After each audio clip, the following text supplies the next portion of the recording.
Welcome to Before Floor, the pregame edition of Five on the Floor, brought to you by the Five Reasons Sports Network. I'm your host, Jonathan, aka Three Piece Combo, and today I'm joined by Mr. Greg Sylvander, joining us from the Five Reasons Sports podcast, and we're also joined by Mr. Gadiel Cartagena and Mr. Alejandro, who's joining us as a producer.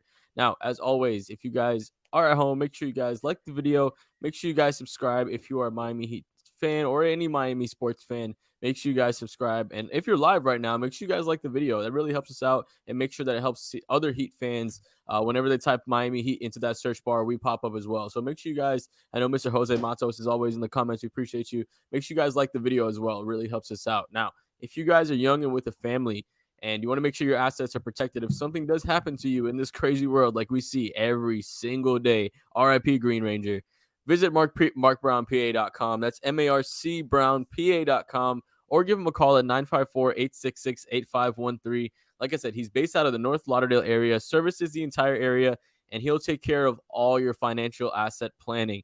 And you always want to make sure, if you're going to give your business to anybody, make sure you give it to a Heat fan, not a Celtics fan, not a 76ers fan. Give it to Mark Brown PA. Like I said, it's on the screen, marcbrownpa.com, or give him a call at 954-866-8513.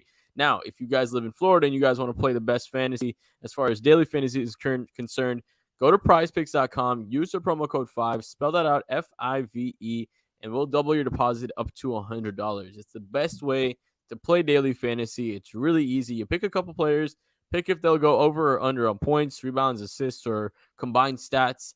And if you hit on all of them, you'll make a lot of money. And even if you play your flex play, you can miss on one of them and still make some money as well. So it's a great way to play fantasy, great way to make a lot of money. Go to prizepicks.com, use the promo code 5. Like I said, spell that out, FIVE. We'll double your deposit up to $100. Guys, tonight we are actually playing the Timberwolves, not like yesterday where we were playing the Cavaliers, but today we are actually playing the Minnesota Timberwolves. Of course, we are shorthanded in this game going up against them. Second night of a back-to-back. Last night wasn't the best performance. Cleveland was able to figure out the zone. Specifically, that was one of the biggest parts of what they were able to do. So, Greg, I'll throw this to you on this one. The usage of the zone by the Miami Heat has been historic as much as how much we've been using it this season. So, I want your thoughts on the usage of the zone itself. And is Miami creating a predictable defensive game plan for other teams coming into play us? You think? No. Truthfully, like throughout the years, I actually like what they've done with the zone historically, the way that they mix it in and the way that sometimes it can disrupt the rhythm of another team. Like I like in theory the way that you sprinkle in a zone and the way Spoelstra has deployed it. But this stuff, this historic, what was it? Almost 20 possessions a game or something like that they're I think that was the stat that I read. Don't quote me on that, but it was a historic amount. I think that it tends to really, instead of become a tool, it's almost like it shows that they are helpless to a degree and that they're essentially like if you ever played AAU growing up or if you played high school ball, like if you played a team that did like a box and one or a zone D, like they knew that they couldn't compete. And I know that the Heat think that they can compete, but I just think as undermanned as they are, they've had to lean into it way more. And to your point, then it becomes predictable and you get a couple good teams that can shoot threes and then it looks really bad. And then, you get guys in their head and then, you have to be really connected for the zone to work in the NBA. So to your point, I think that they are using it too much, but I don't know that Spoelstra feels like he has a lot of other options. And that is a tough pill to swallow. Yeah, so looking at some of the stats you were saying, the most the team, according to Cooper Moorhead, has used his zone in the Sexton Spectrum era, which is about last 10 seasons, is the 2018-19 Heat at 12.9 possessions. Now we're at 19.6. So like you said, you nailed it. It was about 20 possessions per game.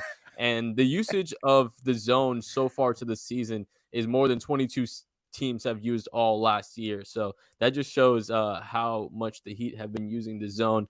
But let's get into a little bit of the offense, Gad. We've seen a lot of the offensive versatility of what Jovic can do next to Bam, and I think it's starting to become undeniable. Like, if we're not going to be able to have a guy that's a good defender and rebounder, like, let's just go all out on offense and have two guys that are extremely mobile, extremely available, have the ability to pass the ball, and also are able to kind of get that shot going as well. So I want you to talk about what Jovic is doing for this team and how long do you think before he is an actual starter next to Bam? Actual starter, that I would be surprised if he was a starter outright this season. Although I wouldn't be mad if we saw it. Like if you ask me, based upon the way that I thought the year was going to go, the way that the year is going right now, it wouldn't shock me if they ended up trending towards younger players and a younger, more so like Bam timeline, so to speak, in terms of kind of getting that player that fits next to Bam as opposed to trying to get players that maybe fit better next to Jimmy. But I think Jovic fits next to both. I think he's a player that can really, really amplify what those two do well in terms of Jimmy and Bam. And having that floor spacing, quote unquote, big, where you're going to draw one of the bigger help defenders outside of the paint a little bit. You have to hug up against Jovic because he can pass, he can shoot, and he's a very quick decision maker on the perimeter. Having that aspect of the offense is something that they haven't had over the last couple of years. And I said it before the season, I'll say it again. It is very Kelly Olynyk-esque what he's doing right now. That's just right now. I think he could be light years ahead of where Kelly is at this juncture in his career when he was in Miami. But what he's doing right now, I think, can be Kelly Olynyk-esque, and that is huge for this team. Now, Greg, obviously tonight we're going into Sorry, my a night speakers where just cut out. Can you hear me okay? Well, Okay, there we go. Alejandro says roll on. But anyways, Minnesota is a very good team, especially inside in the paint. And that's just going to reinforce tonight the rebounding issue, in my opinion. We're going to have a tough time against that. Obviously, that's an issue. The injury bug has caught us. That has been an issue as well. There's a lot of things that are wrong with this team right now. And I want to know, what are your thoughts on what is the biggest thing that needs to change for this team to remain competitive for a top seed in the East? That's a loaded question because there's so much that has to change. But I just tend to continue to think about defense. Like, no Heat team has searched for their identity and not eventually found themselves playing good defense, and that being kind of the hallmark and the calling card. So to me, like, that's where it has to all start. I know that a lot of people are really looking at the offense because the 3-point shooting has been bad, particularly a lot of the role guys, the tertiary players around your top players have not been shooting the way that you would expect them to. But in this game tonight, like, what troubles me is this: Miami's still 28th in the league in rebounding. Like, ultimately, Minnesota has two really, tall, long players. Karl Anthony Towns obviously doesn't play very tall and big, but he's I don't know, just thinking about Orlando Robinson having to deal with him, that's tough. So to me, this is a defensive issue. It stems from also the team's disposition overall, having a certain level of energy and attention to detail that they just have not been there. So to me, there's just not a connected part of this team that transcends any kind of stat. So if you're really going like to psychoanalyze deep, that's what the issues are. They transcend whatever we could talk about X's and O's. Tonight, I just struggle to figure out how they're going to win the rebounding battle against this team. Yeah, I think something we've seen, especially over the last couple of years, is the sum of the parts being more as just a bigger than a whole, right? And this team, like you said, Greg, it just isn't connective, so they're not really able to fuse their talents better to make each other better. So, guys, I want to shift gears a little bit to Toronto or to the Timberwolves now. Top 10 in points per game in the paint. They're sitting at 52.5 points per game in the paint, and they're top 3 in 2-point percentage at 57.5%. What have they been doing well offensively to show this type of success? So the Timberwolves have been like one of the weirder teams thus far in the NBA. I thought they were going to be better than they actually have been. I think the chemistry with them has been off. You see Cat kind of taking like subtle shots at Anthony Edwards conditioning. Ant taking shots at Rudy Gobert, like making offense really, really hard. Rudy not getting the ball in the roll the same way he wouldn't get it with Donovan Mitchell. So they've been a weird team, but I think they have a lot of talent. I think they have enough talent to kind of make things work and be a playoff team. So far this year, it's kind of been like, okay, D'Angelo Russell is really their only guy that you want playmaking. Anthony Edwards is more of a play finisher, and the ball kind of stops with him a little bit, especially with Rudy Gobert on the floor. So I feel like they've had to do a lot of staggering. And one of the things that kind of benefits them is they have some pretty solid players off the bench. Like, you have Kyle Anderson, who can kind of do a little bit of everything, a little bit of a Swiss Army knife. You have Naz Reid, who in my opinion is one of the more underrated backup centers in the NBA. And you have Jordan McLaughlin, who's also done a pretty good job kind of being like their version of Gabe Vincent, where he can create a little bit. And you have Jalen Noel, who's also one of the more underrated ISO guys in the NBA. So between those 4 guys, I think they have the ability to stagger to make the Ant, Rudy, and Cat, quote unquote, big 3 work a little bit more than it was earlier in the year. I think Finch has done a good job of kind of making sure that those guys all have their own moments to shine in games individually, but they don't really shine together. Like, that's one of the things where you look at what Cleveland was able to do is Mobley, Spida, Garland, Allen, they can shine together. The Timberwolves haven't really shown that consistently so far this year. They can have moments where they shine on defense, but they kind of struggle with some fit issues on both ends of the floor, in my opinion. So I think the Timberwolves are a little bit worse than the Cavs are, but they still pose a huge matchup problem for us. So let's get into our prize picks rapid fire. Greg, I'm going to start off with you. We have Bam Adebayo, points, rebounds, and assists, 33.5. His last game, he got 30 in that number. Are you going over or are you going under on that one? I'm glad to hear that there's Heat players on the board because I was looking here earlier and I hadn't seen it. I'm going over. I feel like this is a game. He's done it. He's averaging almost 35 points, rebounds, assists in his last 5, and he's gone over it 3 out of the last 5. So I'm taking the over on Bam, 33.5 points, rebounds, assists. And they've added Heat players to the cards here. I know that I guess availability had them off of for most of the day. We're going to shift gears to Kyle Lowry. Alejandro, I'm going to give this one to you. We have Kyle Lowry sitting at 16.5 points. Are you going to go over on that or under? I'm going to go over. I think Kyle Lowry has been one of the good news in the last couple of games. So, yeah, why not? Kyle Lowry, yes, over. Now, we don't even, and I'll share my screen so you guys can see this.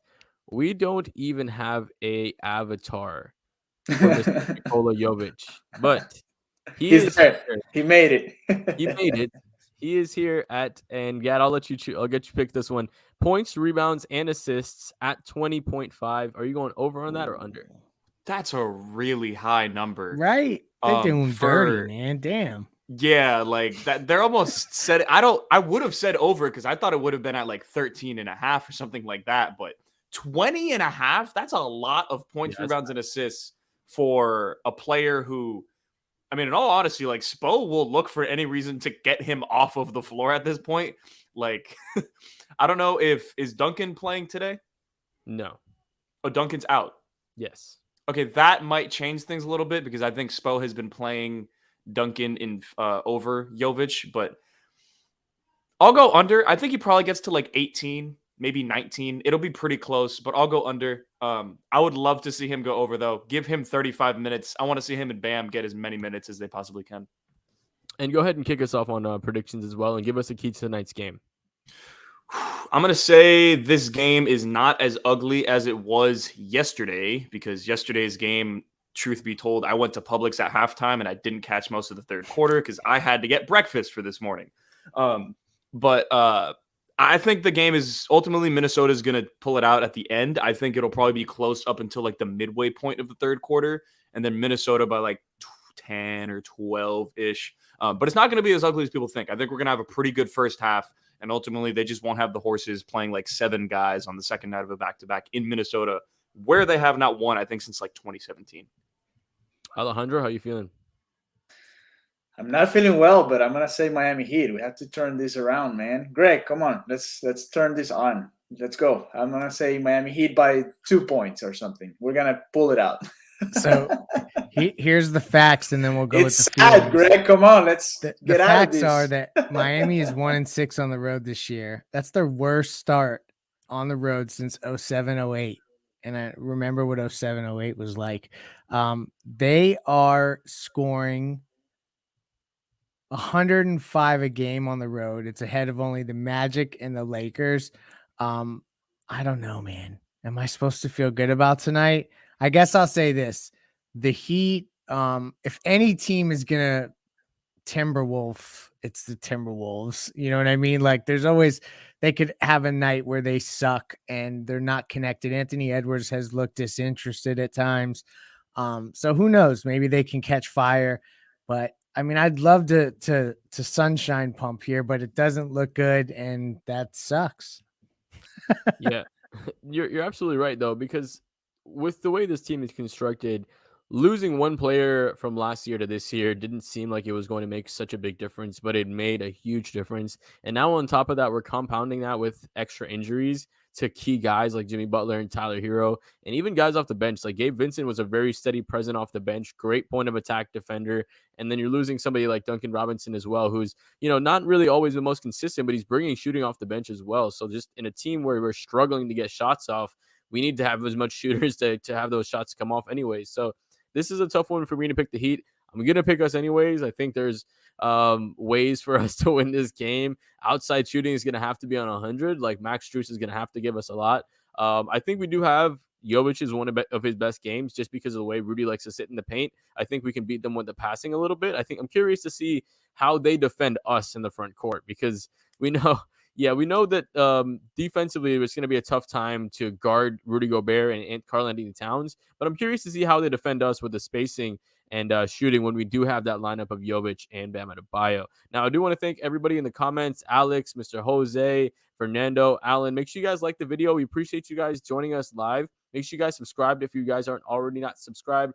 If you are young with a family, if you're with a family at all, you want to make sure your assets are protected. Hit up Mark Brown, PA. Go marcbrownpa.com or give him a call, 954-866-8513. And if you want to play those prize picks that we just did on a rapid fire, go to prizepicks.com. Use the promo code 5. Spell that out, FIVE. We'll double your deposit up to $100. You're literally playing tonight for free. So if you win some free money, it's on us. If not, hey, you still got some free money because of 5 reasons. Alejandro's going to take it away for our player interviews. Thanks, Greg and Gad, for joining us tonight. And like I said, make sure you guys make sure you guys subscribe. All right, guys. Thank you very much for joining us here in the 5 Reasons pregame show. Un verano sin Lowry, says our friend Alex. What's up, Alex? How are you? Thank you for your comments. Jose says the only consistency in Miami Heat is Spo. Jay Lick says if we move on, Spo drop someone you'd be comfortable hiring without necessarily going into rebuild. Alex says until Spo fails with all-star caliber players instead of undrafted trash, his job is safe with me. Send Kyle back to Canada, says Alex. Coaching change, I need whatever you're smoking. Jose Matos is laughing. Fernando Lopez is the one who started this conversation. This might sound crazy to a lot of Heat fans, but it is time for a coaching change. We're 16 going on 17 years with Spo. Let me see some other comments. Alex Lee, I feel like some of these injuries are being faked for an upcoming trade. I don't know if they're being faked for that, but I think it's just they're managing the players. That's what it is. I'll send Duncan's to Martha's Vineyard. Fernando Lopez says, I wish I had half the positivity of Alejandro. Well, you can have it. You can have it. Tonight's a game they can pull out, I think. We'll see. We'll see what happens. Can't believe we have to pay to watch basketball. I know. We have to pay, and we're going to sit there, and we're going to watch it. All right, let's continue with our pregame show. Let's start with Eric Spoelstra talking about what went on against the Cavs, which wasn't very pretty. I don't know. Spoelstra. I mean, you do have to credit Cleveland. They played well. They stepped up their physicality defensively, so we weren't able to generate many clean looks. And I think that just allowed them, to play a little bit more freely on the other end. And we just didn't feel like we had a lot of juice and pop tonight, which, we're not making any excuses for anything. We just weren't able to make those extra efforts on either end of the court. And they really capitalized on all of that. Was 31 three-point attempts kind of a sign of not being able to generate? Yeah, I mean, they were playing on the top side of all of our shooters, and it requires extra efforts, extra focus to be able to get to second and third layers of your offense. I thought at times we did, but for the most part, they took us out of our actions with the physicality and keeping our shooters from getting to the three-point line. But that's one of the indications that we just didn't bring the necessary energy, effort, execution, details, doing things with force to be able to get enough looks at our wheelhouse. We didn't have enough opportunities at the rim, enough force at the rim, enough cuts, drives, things of that nature. And then we certainly didn't have enough energy to generate, enough threes that you're going to need against a team like this and a defense like that. Your thoughts on Nikola and Bam starting and playing together? It's tough to say. The first probably 5-6 minutes of the game looked okay, and then from there, it was uneven, and it wasn't any one player or lineup in particular. It was just pretty much across the board. They were able to take control of the game in that second quarter, and they never looked back. Obviously, you're not the biggest team. The offensive rebounds, especially in the first half, significant. Is boxing out enough? In other words, does size trump eventually, or how do you offset what's been sort of recurring? Yeah, I mean, of course, I think we can do what we do better. We're an above-average rebounding team, and when we don't box out and make those extra efforts to jump and to get some tough rebounds in traffic, we've paid dearly for it. It felt like every time they were able to get to a loose ball or an offensive rebound, it led to an open basket, foul, or three. And we've had some painful games where we haven't been able to rebound, but we've also had some games where we've been able to rebound against very big teams. So we have more in us, which is necessary. I know, obviously, personnel helpful. Were you guys prepared for the zone? I think every team will get more prepared. I don't see us playing 60 possessions of zone once we have a little bit more depth. We'll be able to use it a little bit more strategically. But of course, I'm sure they watched our last game where we played 70 possessions. Yeah, they're very prepared, and I think that's good for our zone also. To be able to drill against that and adapt. It was tough to get any kind of read defensively. Just our activity level was low, the focus and detail work was not our best, but we've been good. So we just have to, put this in the appropriate box. We're not happy about it. I mean, obviously everybody in the locker room is really disappointed about it, but we have a game in less than 24 hours. We need to focus on that and putting together a much better game on the road. And it would be a hell of a way to finish this trip with a win tomorrow. It just happened. Was there any update on Duncan? He sprained his ankle. Yeah, I thought he got fouled on that too. Like, neither here nor there. We're down by 30 at the time, but he got fouled on that and then rolled his foot to boot. We'll see how he feels once we fly, and then none of us will really know until tomorrow. Okay, thank you. All right, that was Eric Spoelstra talking about that tough loss against the Cleveland Cavaliers. He didn't really have a chance for a long time in that game. So let's continue with our pregame show here. We had a decent discussion here going on between Alex and More Heat, Please, talking about PJ Tucker, if they miss it or not. I'm reading all of you guys' comments. Great discussion going on there. And I want to read if you guys agree or not with what Alex or More Heat are saying here about PJ Tucker. All right, let's continue with our pregame show. We have more videos. Today we have 6 videos. We already played Eric Spoelstra. The next one is going to be Bam Adebayo talking about what happened against Bam, before getting to the result Cavaliers. of this one, let's just get into the fact of how nice it had to have been just to be able to get back out there for you. How good did it feel just to be out there for the jump ball to get it going? I mean, obviously it feels great to be put on a uniform again, being sidelined, but came up short a lot tonight. I feel like we missed a lot of shots we can make, and they got us out of our rhythm. Anything particular that they did that you all can go, you know what, let's make sure we tighten that up. Even shorthanded, we can do something a little bit better there. I mean, the biggest thing is the rebounding. We got to figure out how we can, hold teams to one shot.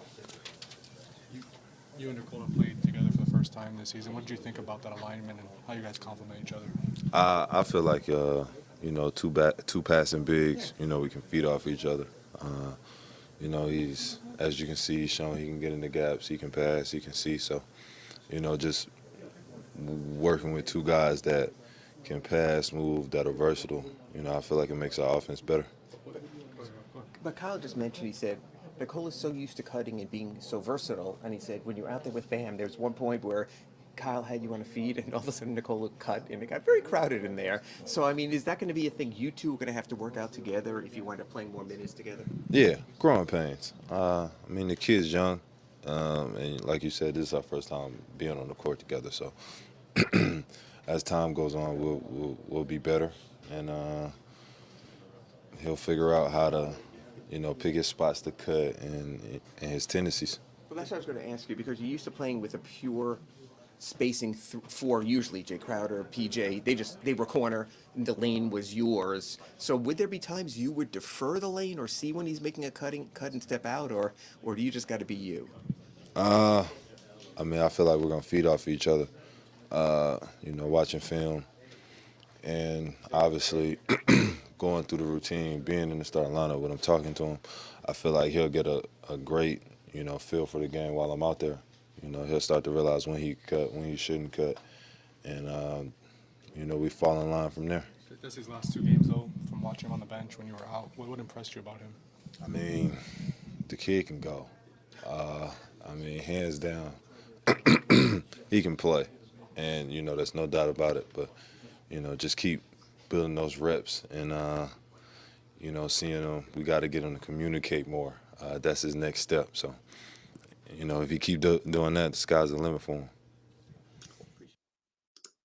That was Bam Adebayo talking not only about what happened with the Cavs, but also his relationship on the court with Nikola Jokic. One of the positive news of these 3 losses in a row is that Nikola Jovic has shown that he can play at this level with the Miami Heat. And hopefully everybody can get back to being healthy and he can be part of that rotation for the Heat coming up forward. Remember, this is the Miami Heat versus Minnesota Timberwolves pregame show. We are getting ready to watch this game that should start in about 33 minutes here, 8 o'clock Eastern time. For all of you that are watching us, thank you to all of you that are coming back here for the pregame show. Remember to give it a thumbs up, like this video. That's going to help us to keep growing and reach more and more and more Miami Heat fans and Miami Heat content lovers.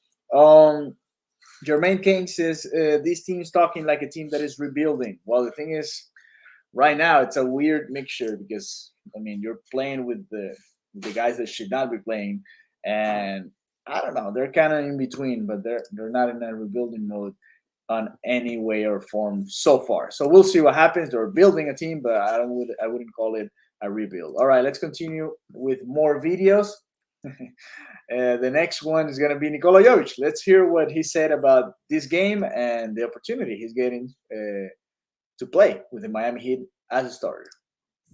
To play with Bam, I know there haven't been a lot of opportunities. I know coach has gone in other directions. What was it like out there with him at the start?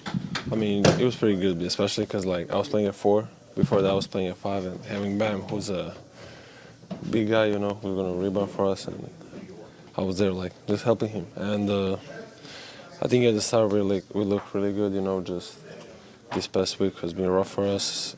A lot of players are injured, and just we're trying to find the rhythm with the guys we have available, and nobody can say we didn't give all we had tonight, but it was just not enough. Had you played much either in practice or with Bam, alongside Bam, before this? Sometimes, I play with a lot of squads, different players, so we just mix it all the times. What do you think you do that complements Bam? In other words, what skill do you have that you think maybe helps make Bam even better? Yeah, my passing abilities, for sure. So when Bam is under the basket and I'm the one who's setting the screen and I got to pass at the short roll, I can just, help him get those easy baskets. I can help him rebound because I'm tall, I'm big, and so, yeah. Do you feel more comfortable in that role playing next to a big like Bam as opposed to what you were doing the last few games? easier in some ways, but it's harder in others. So it's really, it's easier because it's Bam, but yeah, it's the same. How hard is rebounding for you right now, just because of size and things like that? That the numbers, right now, or maybe not what someone would expect from someone of your height. Yeah, I mean, it is hard because I cannot be that physical with other guys because I'm skinnier and I need to put some weight on, but I'm doing it as much as I can, and that's all that matters. After a really competitive first quarter, what did Cleveland do most to make things challenging? Yeah, they were physical, and you can see that they were just physical from the start. We were okay with that in the first quarter. After that, just they played their game. We were just out of fuel from the last game. We didn't have enough guys, but it's not a reason to lose by 30. But we gave all we had. All right, that was Nikola Jovic. Jose Matos calls him Dirk Kola Jovic. Your main prediction is next. Yes, Jermaine, what do you think? What's going to happen tonight? Who's going to win? Have you played on PrizePicks.com using the promo code FIVE? You should. That way you can win. Even though the Miami Heat doesn't win, you can still win. So why not? Give it a try. They're going to give you free money to play with. So why not? All right, let's continue with our pregame show. We already listened to Eric Spoelstra, Bam Adebayo, Nikola Jovic. Let's continue with our pregame coverage now with Kyle Lowry, and then we have two short ones coming from Duncan Robinson and Max Strus that I might just play all together. But first, let's start with Kyle Lowry. Then we'll check if the Miami Heat already posted the starting lineup, and then we'll be back with Robinson and Strus. So here we go. Kyle Lowry. The first quarter was pretty competitive, and then after that, it was just a challenge. What was the biggest thing that Cleveland presented? They made an adjustment in the zone by just driving it hard from the slots, and they made a lot of threes. Also, kind of got us out of our defensive rhythm. They played fast. They kicked our butts in the glass also. But it's one of the games where they're a really good team, and we missed a lot of shots and turned the ball over like crazy, and it was a tough one for us out there tonight. What did they do to keep you guys off the three-point line with only 31 attempts tonight? They're long, they're athletic. They got to their spots a lot. They helped a lot, and they kind of ran us off and got us to the mid-range more than we wanted to get there. But Nicola's been out there before without Bam. It was pretty much of a 5-out. When Bam and him are both in there, it's a little bit different. From your perspective as a point guard, what do you see of that alignment and how it might work? Well, Nikola got to stay out on the wings. Bam's got to be our roller. Nikola can shoot the ball. Bam Bam is our guy. He's best in the paint, getting rolled, getting to a spot, kick out, rolling, getting layups. That's what I see out of it. But we just got to find the spacing a little bit. Like Nikola just got to stay. It was a possession where he cut corner. I'm like, just stay wide, kid. Just stay wide. You'll get a wide open shot. Me and Bam's going to make them collapse 2 or 3, and then we'll figure it out from there. All right, Kyle Lowry giving out this entire Miami Heat game plan there. All right, here we go. This is a starting 5 for the Miami Heat. We already have it. It's Kyle Lowry, Max Strus, Caleb Martin, Nikola Jovic, and Bam Adebayo. That's going to be the starting 5 tonight to play the Minnesota Timberwolves. So Kyle Lowry, Max Strus, Caleb Martin, Nikola Jovic, and Bam Adebayo. That's the starting 5 for tonight. All right, let's finish off our pregame show tonight with a couple of videos coming up in a row. They're short, so what I'm going to do is just play them together. It's Duncan Robinson and Max Strus. The first one is going to be Duncan Robinson talking about his injury. Here we go. You just take us through what happened on that play. Spo said he thought you were fouled, even before you rolled the ankle. I just landed on his foot. Rolled my ankle, landed on his foot. Happens a lot in basketball, unfortunately. So it's part of it. Thankfully, it was my left one, not my right one. But How frustrating has it been these last 3 days? Obviously, you haven't missed a game because of an injury, and then. Yeah, I think somebody tweeted that I hadn't missed a game in a while, and I think that might have jinxed it. So maybe one of you two. No, I'm just kidding. No, man, it is frustrating. I pride myself on being available, so I'm gonna work like crazy to flush it out, pump it out, and just try to be ready whenever that time comes.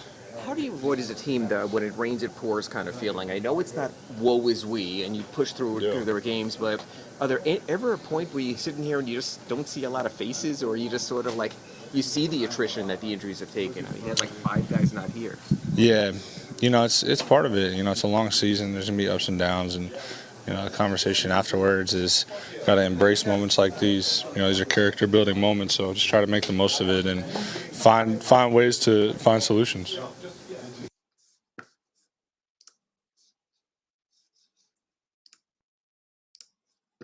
The next one, like I said, Max Strus. Sorry, I was looking at some of the stats here. All right, Max Strus coming up. The beautiful thing about it, isn't it? In the sense of, if you want to let one go, you got one waiting in Minneapolis tomorrow, so you can just recharge and go after it. Yeah, we got another one less than 24 hours, so forget about it and move on and try to get one tomorrow.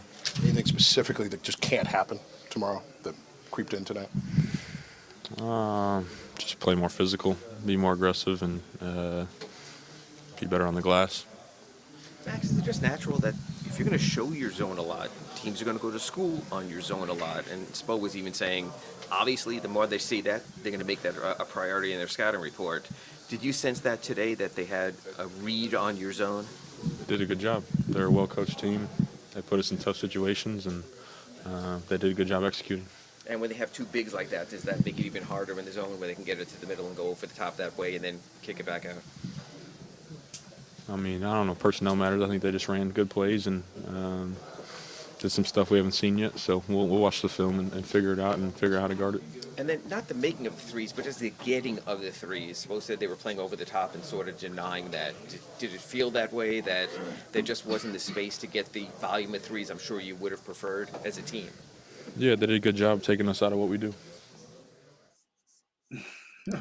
All right, that was Max Strus. I mean, Ira tried there, but he couldn't get a little bit of a longer answer. And I know it's going to be frustrating for the Miami Heat fans and all of us that are following the team. So, guys, I know you guys are excited. Thank you for coming here. Thank you for always being here. Remember, like this video, please. We have 65 people live right now. Please go and like the video. That's going to help us to keep growing. Please also turn on the notification so you get one of those every time we post a new video here. Please keep supporting us. We're doing our best here to bring you the best Miami Heat coverage in the market. I hope you guys enjoy the game. Miami Heat facing the Minnesota Timberwolves. Just once again, it's the same starting lineup that started against the Cavaliers. Kyle Lowry, Max Strus, Caleb Martin, Nikola Jovic, and Bam Adebayo. That's going to be the starting five for tonight's game against the Timberwolves. Thank you very much. Max, a man of little words. Yeah, I know. I feel the pain. When you're a journalist and you're there, you finally got there. You worked your entire life to be there and to ask that question, and then you get that short answer. It is what it is. Players are tired. They're mad. It happens. We are all full of emotion, so it is what it is. All right, you guys, have a good night.